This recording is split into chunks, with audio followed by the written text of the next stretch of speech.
The Akatsuki versus Marineford.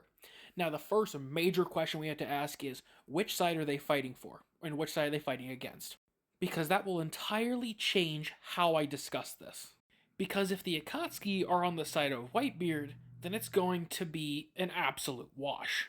Because they will have the absolute powerhouses that were at Marineford originally, plus the ridiculous hacks and abilities of the Akatsuki as support. But if the Akatsuki are fighting for the side of the Marines, then we are in some serious trouble.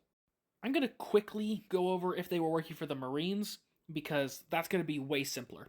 Simple answer, everyone's doomed. Because think about it. By the end of Marineford, okay, before I continue, spoilers, obviously. By the end of Marineford, so many people just died. Like, in the end, no one was truly saved. Whitebeard, dead. Ace, dead. In truth, none of the Marine heavy hitters truly were taken out like the pirates did. Like, the pirates lost a Yonko and a Yonko commander, plus God knows how many members of the crew, but not many, if at all, any of the elite members of the Marines were really taken out.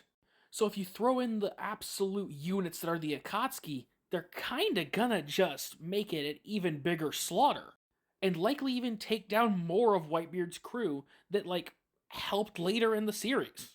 But now the interesting thing is, what if the Akatsuki were fighting on the side of Whitebeard? I think we can all agree, even the weakest Akatsuki member is fodderizing the average Marine foot soldier. They are basically just normal dudes with normal guns.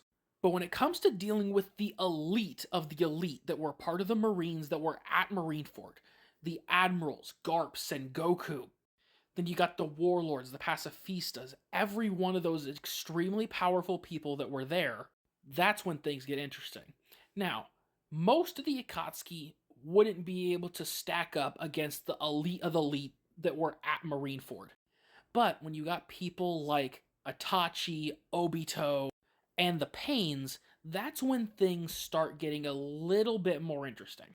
Because even if physically they don't stack up, they will have more than enough abilities to make up for it. Their hacks and abilities should be able to at least carry them through quite a bit. And I'm not sure if anyone's even at Marineford that's really going to be able to deal with Obito. Now, sure, maybe you could make an argument that, like, the Ryu Hockey Advanced Conquerors would be able to deal with the permeation of Kamui, but that's really pushing it. Like, you've got to actually really explain how that would work for you to explain how that works. But seeing as they would have the assistance of the Whitebeard pirates, Luffy, the Impel Down prisoners, every single one that was already there, you throw in this many extra forces to fight against everybody, they are more than likely going to be able to save Ace.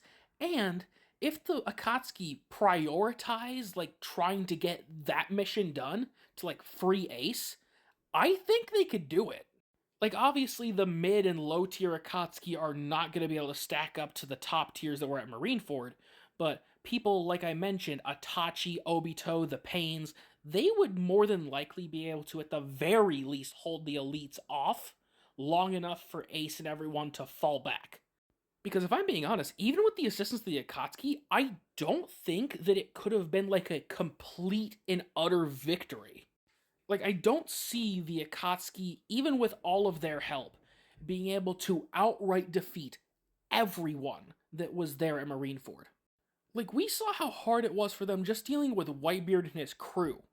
But you throw in powerhouses like the Akatsuki on top of that, and they're going to obviously do a lot more damage, but I don't think it's going to be enough to fully, like, wipe out the entirety of the Marines that were there.